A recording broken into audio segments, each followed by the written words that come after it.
Praise the Lord. आप सभी लोगों को आज गुरुवार के दिन में आराध्य यूट्यूब चैनल में आपको स्वागत है। आइए आज प्रभु के वचन को ध्यान करेंगे। कल तो धरती में बड़े भूकंप आने से धरती क्या हुआ है, तो 5 महाद्वीप के रूप में अलग हो गए हैं। तो कल वहां तक अपन ध्यान किए, मानव जाति के लोग एक एक द्वीप में लोग चले गए हैं बाद में। और नफीली लोग तो हर जगह पर नफीली लोग हैं, मनुष्यों के बीच में नफीली भी डेरा कर रहे हैं। तो नफीली लोग जबरदस्ती से तो और मनुष्यों के ऊपर हुक्म चला रहे जहां जहां पर उन्होंने। और उसी प्रकार मनुष्य क्या कर रहे हैं, मानव जाति ये लोग पूरा उनकी कल्पना के अनुसार, उनके मन में जो कल्पना है उस कल्पना के अनुसार देवता मूर्ति को बनाकर आराधना या पूजा कर रहे हैं। तो इस प्रकार धीरे से पूरा धरती में ऐसा मानव जाति का लोगों का आचार व्यवहार और उनके जहां पर उन्होंने स्थिर वहां पर डेरा कर रहे हैं, वहां मौसम और वहां के लोग उनके आचार व्यवहार अलग अलग के हो गए। तो कल यहाँ तक अपन सुने। आज अपना ध्यान अंश है कि यही समय में अभी 5 महाद्वीपों में लोग हैं, उनके उनकी मन के इच्छा के अनुसार लोग चल रहे हैं। लेकिन हर समूह में मानव जाति में भी कुछ लोग ईमानदारी से सच्चे भगवान या सच परमेश्वर कौन है उसके बारे में तलाश कर रहे हैं और ढूंढ रहे हैं। यही समय परमेश्वर ने धरती पर आए हैं। देखिए दोबारा पहला बाबेल मीनार के पास आए हैं, निम्रत को मार डाले, और अभी और आ रहे हैं महाद्वीपों में। महाद्वीप हो गए ना 5, अभी और एक बार परमेश्वर आ रहे हैं। तो परमेश्वर कहाँ आए, कैसे आए, वो आज अपना ध्यान अंश है। परमेश्वर यहाँ आए हैं कि सारे ब्रह्मांड का केंद्र स्थान धरती है। सारे ब्रह्मांड का, विश्व का केंद्र स्थान धरती है। और धरती का केंद्र स्थान कौन से है मालूम है? धरती का केंद्र स्थान यह है कि मोरिया पहाड़। कौन से पहाड़? मोरिया पहाड़, मोरिया पर्वत। तो परमेश्वर पहिलोटा, परमेश्वर का मतलब एलोहिम, परमेश्वर का पुत्र, पहिलोटा में से और एक व्यक्तित्व केंद्र, पहिलोटा का और एक व्यक्तित्व केंद्र अवतारित हुआ है मोरिया पर्वत में। मोरिया पर्वत में अवतारित हुआ है, मोरिया पर्वत पर आए हैं। तो कौन से स्वरूप में आए हैं? तो ऐसे आए हैं कि ऊपर से नीचे तक खूब सुंदर है, बहुत सुंदर है आदमी देखने के। और सिर पर नवरत्नों का मुकुट है, सोने का। उस सोने का मुकुट में नवरत्न है। और उदार रंग का राज वस्त्र पहना है। और कमर में एक बड़ा तलवार है। ऊपर से नीचे, और उनके आंखें, और उस अवतारित परमेश्वर का आंखें कैसे? सिंह की आंखें जैसा है। और उनकी दृष्टि उनकी ओर देखने से कितने ठंडे, सुख और शांति से रहते हैं। जितने विचार दुख में आदमी है, सिर्फ एक फल उनके ओर देखने से उनका दुख मिट जाएगा, पूरा विचार चले जाएगा। उतने दृष्टि खूब एकदम सुंदर है, आदमी खूब सुंदर है। और नवरत्नों का सोने का मुकुट है। और कमरे पे क्या है? जो तलवार है सोने का। और ऊपर से नीचे तक उदाहरण का राज वस्त्र है। देखने को एकदम वीर और शूरवीर पराक्रमशाली जैसा दिख रहे हैं। तो अचानक मोरिया पर्वत में से आए हैं लोगों के बीच में। ये मोरिया पर्वत पर क्यों आए? धरती के केंद्र स्थान है। तो मोरिया पर्वत से नीचे आए हैं लोग, वहां के लोग हैं ना, लोगों में आए हैं लोग। तो इस परमेश्वर को देखा है। तो ये स्वरूप कौन से है मालूम? मेल्कीसेदेक। कौन से अवतार में आए? पहिलोटा का और एक व्यक्तित्व केंद्र मेल्कीसेदेक अवतार में पृथ्वी पर आए हैं। तो लोग उनको देखकर दंग हो गए। अरे क्या सुंदर आदमी है, आज तक हम देखे नहीं इस प्रकार, कितने सुंदर पुरुष है। वाह क्या दृष्टि है उनका, वो क्या वीर और शूर दिख रहे हैं। कहाँ से आए हैं? आइए उनसे बात करेंगे।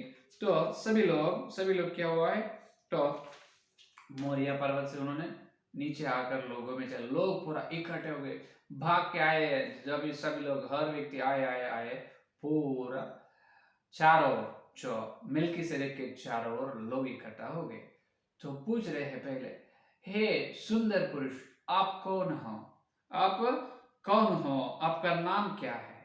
तब मिल्कीसेदेक ने जवाब दिया, मैं शांति का राजा हूं। मैं शांति का राजा हूं। मेरा नाम यह है कि मिल्कीसेदेक। बताया है लोगों को, मैं शांति का राजा हूं, मेरा नाम मिल्कीसेदेक है। और बाद में पूछा है, हम तुमको यहाँ कभी भी नहीं देखा था, आप कहाँ से आए हैं? और आपका पिता का नाम क्या है? हम तुमको कभी भी यहाँ पर नहीं देखा था, आप कहाँ से आए हैं और आपका पिता का नाम क्या है? मेल्कीसेदेक ने कहा है कि मैं यहाँ पर रहने वाला नहीं, मैं यहाँ पर रहने वाला नहीं, मैं दूसरे जगह से आया हूँ और मुझे पिता नहीं है। बताए, पिता नहीं है, मुझे पिता नहीं है। ठीक है, तुम्हारे माता का नाम क्या है? बताए, मुझे माता भी नहीं है।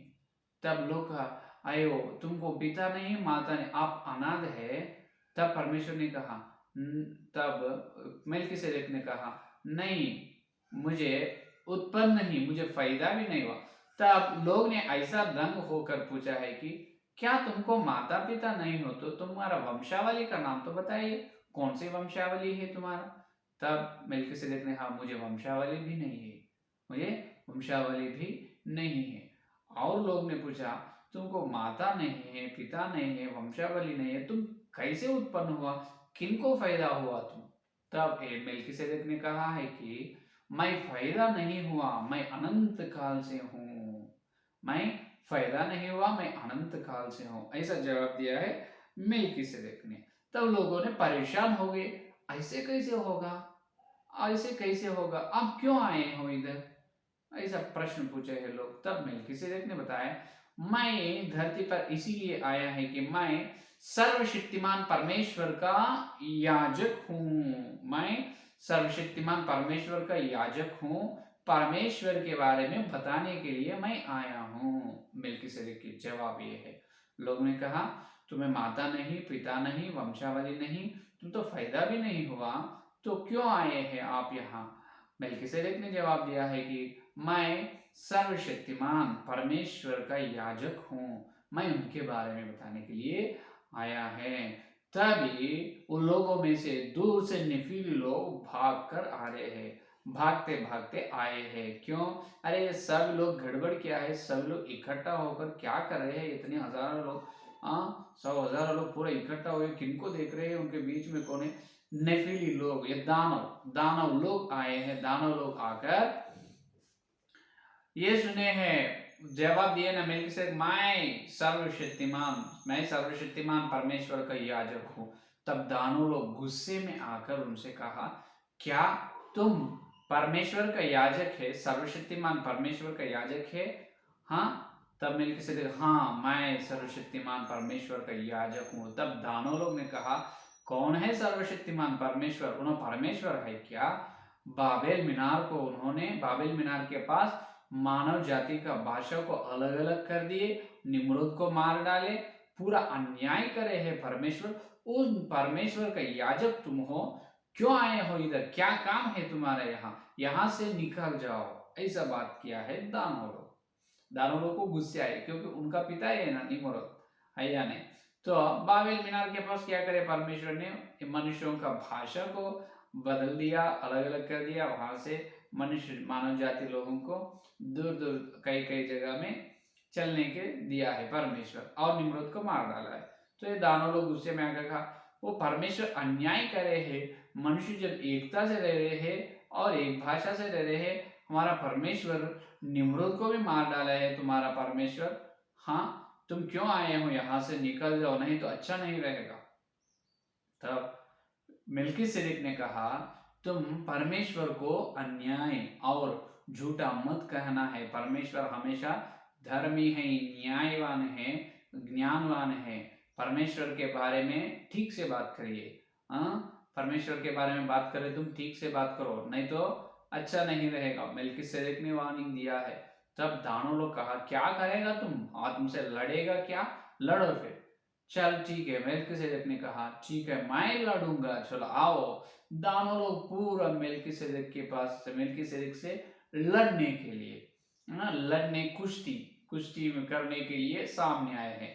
तब मेल्किसेदेक ने उनके कमरे से जो तलवार निकाला है, सोने का तलवार निकालकर उनके और ऐसा बताया है, दिखाया है। उनके तलवार दिखाने से दोनों लोगों के हाथ में जो तलवार, जो पूरा हथियार है, वो पूरा हवा में उड़ गए हैं, चले गए हैं।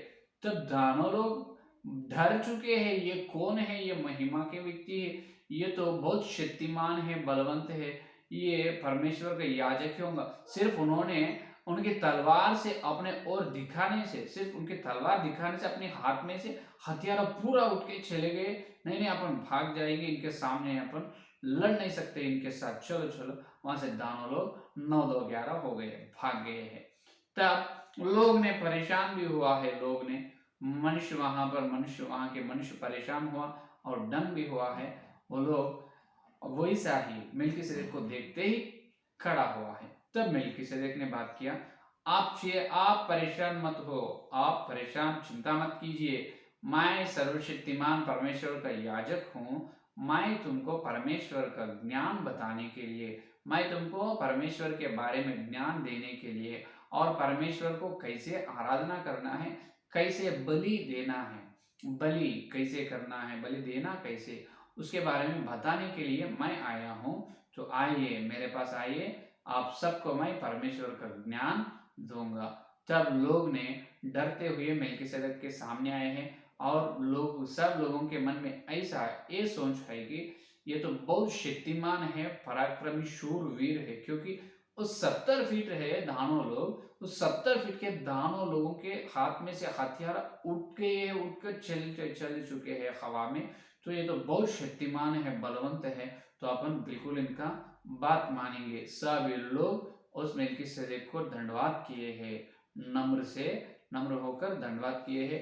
तब मेल्किसेदेक ने एक अद्भुत और आश्चर्य काम करा है। क्या है? वही मोरिया पर्वत है ना, मोरिया पर्वत के नीचे ये मेल्किसेदेक ने जो नगर को बनाया है, क्या बनाया? नगर शालेम, क्या नगर को? शालेम नगर को बनाया है। और यही शालेम नगर का राजा कौन है? यही मेल्किसेदेक है। ये इसके बारे में पवित्र बाइबल अपने को बता रहे हैं, पवित्र बाइबल अपने को बता रहे। देखिए उत्पत्ति में 14 अध्याय 18-19 वचन में देखिए, 18-19 वचन। ये शालेम राजा इनका नाम है। तब शालेम का राजा मेल्किसेदेक जो परम प्रधान परमेश्वर का याजक था, रोटी और दाखमधु ले आया, और उसने अब्राहम को यह आशीर्वाद दिया, परम प्रधान परमेश्वर की ओर से जो आकाश और पृथ्वी का अधिकारी है, तो धन्य हो। देखिए अब्राहम ने दुश्मनों को, शत्रुओं को मार डालकर आ रहे, तब शालेम राजा मेल्किसेदेक ने उनके सामने आए और उनको रोटी और दाखमधु दिए है और आशीर्वाद दिए। वही शालेम राजा कौन है? मेल्किसेदेक यहाँ पर पहिलोटा का व्यक्तित्व केंद्र है, परमेश्वर का पुत्र है। तो देखिए, तो यही मेल्किसेदेक इब्राहिम से 22 अध्याय में ये पूछते हैं कि मोरिया पर्वत में इसहाक को बलि देने के लिए यहोवा कहते हैं, हाँ इसहाक को मांगते हैं। तब 21 अध्याय उत्पत्ति 21, देखिए उत्पत्ति 21 अध्याय 7 यहाँ 8वां वचन में देखिए, 7वां वचन में देखिए, 7वां वचन में उत्पत्ति 21। इसहाक ने अपने पिता अब्राहम से कहा, हे मेरे पिता। उसने कहा, हे मेरे पुत्र क्या बात है? उसने कहा, देख आग और लकड़ी तो है, पर होम बलि के लिए भेड़ कहाँ है? अब्राहम ने कहा, हे मेरे पुत्र, परमेश्वर होम बलि की भेड़ का उपाय आप ही करेगा। और वे दोनों संग संग आगे चलते गए। तो मोरिया पर्वत पर इसहाक को बलि देने के लिए यहोवा कहा है। तो इब्राहिम ने उनका बेटा इसहाक को मोरिया पर्वत पर ले गए हैं, वहां पर ले गए हैं। और चलते चलते जब इसहाक ने पिता से पूछा है कि हे पिता, तो सब कुछ है, लकड़ी है और सब कुछ है, लेकिन भेड़ कहाँ है बलि देने के लिए? तब इब्राहिम ने कहा, यहोवा उसके उपाय करेगा। क्या करेगा? परमेश्वर होम बलि के भेड़ का उपाय आप ही करेगा। परमेश्वर खुद होम बलि के लिए भेड़ का उपाय करेगा। ये तो सच है। इसका अर्थ क्या है? यहोवा ईरे बोल के है ग्रंथ में। मूल भाषा में यहोवा ही उपाय करेगा, इसका अर्थ क्या है, यहोवा ईरे। तो ये बलि कहाँ देना, मोरिया पर्वत के ऊपर। ध्यान से सुनिए, मोरिया पर्वत के ऊपर यहोवा ईरे, तो नाम आए हैं यहोवा ईरे, यहोवा ईरे, ईरे बोल के वहां पर एक गांव में तैयार हुआ, वहां पर एक गांव तैयार हो गए हैं बाद में, यहोवा ईरे, यहोवा ईरे बोल के। मोरिया पर्वत के ऊपर यहोवा ईरे नगर है गांव, और मोरिया पर्वत के नीचे क्या है, शालेम नगर, एलोहिम परमेश्वर का पुत्र मेल्किसेदेक ने बनाए शालेम नगर है। आते खुद मोरिया पर्वत के ऊपर यहोवा ईरे, मोरिया पर्वत के नीचे शालेम, यहोवा ईरे और शालेम, ये पूरा जो पर्वत के ऊपर पर्वत के नीचे ये दो नगर आते आते आते दिनों में मिल गए। क्या मिल गए, मिलने के बाद अभी नाम क्या है मालूम, यहोवा यीरे शालेम, पूरा यरूशलेम बन गए। क्या बन गए, यरूशलेम। समझ में, यरूशलेम नाम कैसे है, मोरिया पर्वत के ऊपर यहोवा यीरे, वो यीरे यहाँ पर नीचे शालेम, यीरे शालेम, यरूशलेम बन गए। तो अभी सुनिए, तो यरूशलेम नगर, यही यरूशलेम नगर में परमेश्वर का पुत्र पहलोटा दिव्य आगमन के बाद आकर 1000 साल धर्म शासन यहाँ पर करने वाला है। और यही यरूशलेम नगर में यीशु मसीह पैदा हुआ है। यही यरूशलेम के सीमाओं में क्रूस का यज्ञ हुआ है। तो ये यरूशलेम धरती का केंद्र स्थान है। तो अभी सुनिए, तो उसके बाद में वहां पर इब्राहिम को रोटी और धाक मुद्द इसीलिए दी है कि और कुछ दिन होने के बाद क्रूस में यीशु मसीह आकर बलि होने वाला है। तो यीशु मसीह को याद करने के लिए उस रोटी या लहू यीशु मसीह का सूचना है, जो धरती पर पैदा होने वाला उद्धारकर्ता का सूचना ये रोटी या धाक मुद्द है। इस प्रकार सूचना देते हुए या मेल्किसेदेक ने इब्राहिम को वहां पर रोटी और धाकमुद दिया है। बाद में देखिए, बाद में क्या हुआ, इस प्रकार कुछ दिन हो गए, शालेम नगर बनाए मेल्किसेदेक ने, शालेम नगर में और क्या करे है, शासन करे है। कुछ साल तक शालेम नगर में उन्होंने राज्य प्रभुत्व करे है मेल्किसेदेक ने शालेम नगर पर बैठकर। बाद में और जैसा शालेम राजा मेल्किसेदेक ने आया है आकाश से, उसी प्रकार एक दिन अचानक चल चुके हैं। शालेम राजा क्या गए, चले गए हैं। किधर और कहां से आए, अगम्य ज्योति में से आए हैं, और अगम्य ज्योति में मेल्किसेदेक ने चले गए। फिर अभी क्यों चले गए, अभी इब्राहिम को मिला है, कौन, मेल्किसेदेक इब्राहिम को मिला है और रोटी और धाकमुद दी है, सूचना बताए है। अभी इब्राहिम के संतान से ही क्या होना, इब्राहिम से इसहाक से याकूब से क्या होना है, यहूदा है, यानी याकूब से गोत्र होना है, यहूदा के गोत्र से यीशु मसीह पैदा होना। तो इब्राहिम का संतान के लोग ही अभी उद्धारकर्ता के बारे में, परमेश्वर का पुत्र के बारे में सुसमाचार बताने का आवश्यक है। तो इसीलिए शालेम राजा ने मेल्किसेदेक ने जो स्वर्ग में चले गए हैं। बाद में देखिए, तो अब ये धरती में क्या हो रहे हैं, मेल्किसेदेक ने काम किया है और शैतान भी उसी प्रकार काम कर रहे हैं। तो मध्य प्राच्य के समय क्या हुआ है, जो मूसा को बुलाने से 500 साल, ध्यान से सुनिए एक पॉइंट, मूसा को बुलाने से 500 साल पहले, इसका मतलब इब्राहिम ने मेसोपोटामिया से हारान देश में चलने की परमेश्वर आज्ञा दिया है इब्राहिम को, क्या तुम या मेसोपोटामिया से चलकर कहां जाओ, हारान। मेसोपोटामिया से इब्राहिम ने हारान जाते जब लगभग ये मूसा आने से 500 साल पहले, तो वही समय इब्राहिम ने मेसोपोटामिया से हारान जाते जब, उसी समय धरती में या ईरान लोग, आर्य लोग ने हिंदुस्तान में आए हैं, तभी लिखा गया है धरती में प्रप्रथम ग्रंथ, पृथ्वी पर लिखा गया प्रप्रथम ग्रंथ ईरान से आए आर्य लोग हिंदुस्तान में लिखा है। वो क्या है, उसके बारे में कल के संदेश में सुनेंगे। ठीक है, आज मेल्किसेदेक के बारे में, उनके अवतार के बारे में अपन सुने हैं। यह है आज का संदेश। आइए संदेश पर प्रार्थना करें। स्तुति, धन्यवाद, हालेलुया, धन्यवाद करते हैं यीशु मसीह, गुरुवार के दिन तुम्हारे पवित्र आत्मा के द्वारा प्रभु तुम्हें जो सत्य संदेश के लिए धन्यवाद करते हैं प्रभु। हे प्रभु, अभी तक जितने लोग इस संदेश सुने और हर एक के अंदर संदेश फल हे यीशु मसीह, आपका और एक व्यक्तित्व केंद्र और एक मेल्किसेदेक के अवतार में धरती पर आए हैं और लोगों से मिले हैं प्रभु, नकली लोगों को, दानव लोगों को भगाए, और प्रभु आप शालेम नगर का निर्माण किए और शालेम का राजा बने हैं प्रभु आप, और इब्राहिम से मिले हैं और आपकी सूचना दिए है। हे यीशु मसीह, हे प्रभु तुम्हारी सूचना या दाख रस और रोटी उनको दिए, इसलिए धन्यवाद। तुम्हारी श्रेष्ठ योजना के लिए धन्यवाद करते हैं प्रभु। और कल मिलते जब और मानव जाति के लोगों के द्वारा और प्रभु संस्कृति के बारे में और धरती पर पहले लिखाए ग्रंथ के बारे में हम ध्यान करने के लिए इस सारे प्रार्थना को यीशु मसीह के नाम से मांगते हैं पिता, आमेन आमेन आमेन। परमेश्वर का प्रेम, मसीहा का अनुग्रह, पवित्र आत्मा की सहभागिता यहाँ दिन लेकर प्रभु तक सारे भक्ति विशेष रूप से हर दिन सत्य संदेश को सुने उनको सदा साथ रहेगा। Amen amen. Praise the Lord. धन्यवाद।